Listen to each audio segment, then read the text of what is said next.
ከዕለታት አንድ ቀን በአንድ መንደር ውስጥ ከሰል በማክሰል የሚተዳደሩ ቤተሰቦች ነበሩ።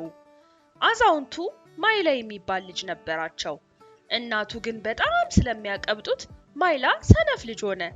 ብዙ ጊዜ ከመጫወትና ከመብላት ውጪ ምንም አያረግም። ወላጆቹ ሙሉ ቀን ገንዘብ ለማግኘት ሲሰሩ ይውላሉ። አባቱ ከጠዋት እስከ ማታ እንጨት ጫካ ውስጥ ይፈልጣል። እናትየው ደግሞ እንጨቶቹን አንድዳ ታከስልና ገበያ ላይ ትሸጠዋለች። ታግተው ሰርተውም ገንዘብ ሰሩ። ገንቦ ውስጥም ያጠራቅሙታል። ከብዙ ዓመታት በኋላ ገንቦ በስተመጨረሻ ሞላ። ልክ ነሽ። ይህ አንድ ቀን ለልጃችን የምናወርሰው ነው። ጊዜያቶችም አለፉ። ወላጆቹም እየደከሙ መጡ። በአንድ ምሽት ማይል እስከሚመለስ ድረስ ቁጭ ብለው ጠበቁት። ሁለታችንም እየደከምን ነው። ስለ ማይል ስጨነቃለሁ። አሁን የሥራ ችሎታ ሳይኖረው ነው የሚኖረው። ገንቦውን ባወርሰው በቅርቡ ይጨርሰዋል። ኧረ ተወው፣ ማይል አሁንም ትንሽ ነው። በቅርቡ ይገባዋል። ለምንድን ነው የምታቀብጪው? ለዛ ነው ምንም የማይሰራው። እንጨትና ራሱ አይሸከምም። አየሽ፣ አሁን እንኳን ቤት አልመጣም። እስኪ ተወው። አየህ፣ ተመለሰ። ሰላም አባዬ፣ እማዬ መጥቻለሁ። የደከመህ ትመስላለህ። ስንት ሰዓት እንደሆነ ታውቃለህ? እየጠበቅን እንደሆነ አታውቅም? አባዬ ገና አልተኛችሁም እኮ አይደል? ስለዚህ ገና ነው አባዬ። እርቦኛል፣ ሆዴን መሙላት አለብኝ።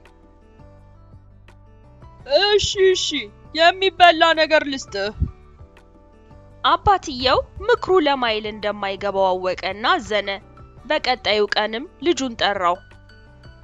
ልጄ፣ አሁን ትልቅ ሰው ነህ። እኛ ከንቀቀን እየደከምን ነው። ከዚህ በላይ ልንደግፈህ አንችልም። ትንሽ ገንዘብ አጠራቅሜያለሁ። ገንቦውን ብሰጥህ በቅርቡ ትጨርሰዋለህ። ስለዚህ ከዚህ ሄደህ ገንዘብ ለማግኘት ስራ ፈልግ። በትጋት ታገኛለህ። ከዚህ የብር ገንቦውን እሰጥሃለሁ። አሁን ሂድ። የብር ገንቦ ብዙ ዋጋ ያለው ይመስላል። ግን ምን ማድረግ ይሻላል? አላውቅም እኔ። እናትየውም ተጨነቀች። ማይል ችግር ውስጥ እንዲገባ አልፈለገችም። ለማይልም ገንዘብ ሰጠችው። ማይል፣ አባትህ ልክ ነው። ስራ የምታገኝበት ጊዜ ነው። ይህንን ገንዘብ ውሰደውና ታታሪ ሰራተኛ ሁን። ማይልም ሰምቷት ገንዘቡን ወስዶ ሄደ። ይሁንና ያንን ገንዘብ ስራ ለማግኘት ሳይጠቀምበት ምግብ ላይ አዋለው። እንዲሁም ተጫወተበት፣ ቆመረበት። ሙሉ ገንዘቡንም ጨረሰው። ከዚያም ትንሽ ሳንቲም ብቻ ቀረው። አባቱ ያረውንም አስታወሰ። አዎ፣ ይሄን ሳንቲም ልመልሰውና የሰራውበት ነው ልበለው። ከዚያ የብር ገንቦውን ይሰጠኛል። የማጠፋው ብዙ ገንዘብ ይኖረኛል። ማይልም ጓግቶ ሳንቲሙን ወደ ቤት መለሰው። ወላጆቹ እርሻ ላይ እየሰሩ ነበር። ሰላም እማዬ፣ አባዬ፣ ተመልሻለሁ። ወላጆቹም ልጃቸው ሲመለስ ሲያዩ ተደሰቱ። አባዬ፣ ትንሽ ሳንቲም አግኝቻለሁ፣ ይኸውና። አባትየውም ሳንቲሙን ተቀበለው። ልጁንም ተመለከተውና ውሃ ውስጥ ሳንቲሙን ጣለው። ማይልስም ረጋ ብሎ እንዲህ አለው። ችግር የለውም አባዬ፣ ግን ቆሻሻ ያለው ውሃ እኮ ነው። መቼም ልታታለኝ አትሞክር።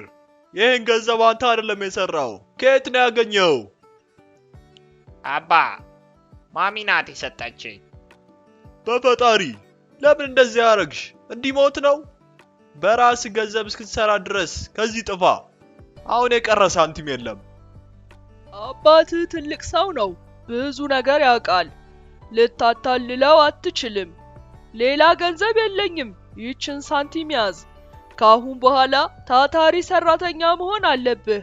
ገንዘብ ይዘህ መመለስ አለብህ። ማይልስም አዝኖ እናቱን ተሰናበተ። በቀጣዩ ቀን ኪሱ ውስጥ ምንም የቀረ ነገር አልነበረም። ፈጣሪ፣ ገንዘብ ማጥፋት ብቻ ነው የማውቀው። የቀረኝ ነገር የለም። ገንዘብ ለማግኘት ምን ላርግ? ማይልስ በረሃብ መሬት ላይ ተቀምጦ ገንዘብና ምግብ ተማጸነ። ነገር ግን ማንም የሰጠው የለም። ይገርማል። ወጣትና ጠንካራ ልጅ ሆነ እንዴት ይላመናል? ማይልስ ለቀናት ተራበ። መንገድ ላይም ዞረ። ወደ ጫካም ሲገባ የሚያምር ገበት አየ። ተደብቆ ለመውሰድም ሞከረ። ሁለት ገበሬዎች የሚያረገውን አዩት። ስማ አታ ምን እያረክ ነው? ምግባችንን ልትሰርቅ ነው? እባካችሁ ገንዘብ ስጡኝ። እባካችሁ ተርቤያለሁ። ለቀናት አልበላውም። አይሆንም። ይሄ እህል አለቃችን መሬት ላይ እንድተክለው የሰጠን ነው። መብላት ከፈለክ ና እዚህ ቁጭ በል፣ የምንልህን አድርግ። ማይልስ ምርጫ አልነበረውም። ገበሬዎቹን ተከተለ። ለመጀመሪያ ጊዜ ምንም ነገር ቀላል አልነበረም፣ ግን ስራውን ለመደ። ከስራ በኋላም ሶስቱ ሰዎች ምግቡን ተካፈሉት። ማይልስ ድንገት ማልቀስ ጀመረ። ስማ አንተ ምን ሆነ ነው? ይሄ በህይወቴ በልቼ የማውቀው ጣፋጭ ምግብ ነው። ከህፃንነቴ ጀምሮ እንደዚህ አይነት የሚጣፍጥ ምግብ ቀምሼ አላውቅም። በጣም አመሰግናለሁ። ማይልስ አንድ ሰው ጥሩ ምግብ ለመብላት ምን ያህል መስራት እንዳለበት ተረዳ። ቤተሰቦቹም ናፈቁት። ማይልም በጣም ተጸጸተ። ለረጅም ጊዜ እኔን ለማሳደግ ለፍተው ሰርተዋል። እኔ ግን ማባከንና መጫወት ነው የማውቀው። ይቅርታ መጠየቅ እፈልጋለሁ። ከዛ በኋላ ማይልስ ስራ ማፈላለግ ጀመረ። ወደ ትልቅ እርሻም ሄዶ የመሬቱን ባለቤት አገኘው። አለቃ፣ የፈለከውን ልሰራ እችላለሁ። እባክህ ቅጠረኝ። የእርሻው ባለቤትም የማይልስን ጥንካሬ አየ። ማይልስንም ለመቅጠር ተስማማ። እርሻውንም እንዲንከባከብ፣ ውሃ እንዲያጠጣ፣ እንዲያርም፣ ላሞችንም እንዲንከባከብ ስራ ሰጠው። ገንዘብ ሲያገኝም ብዙ አያጠፋም።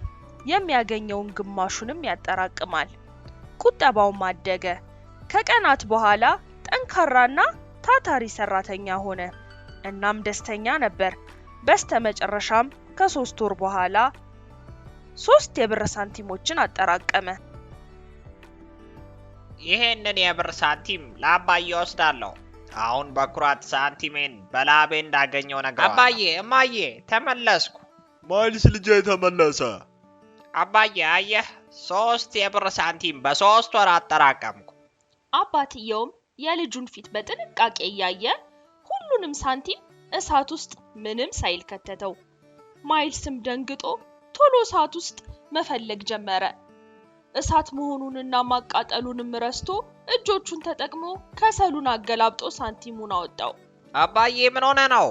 የ3 ወር ልፋቴ እኮ ነው። 3ቱ ሳንቲሞችንና የማይልስን የተቃጠለ እጅ ሲያይ አባቱ በደስታ ፈገግ አለ።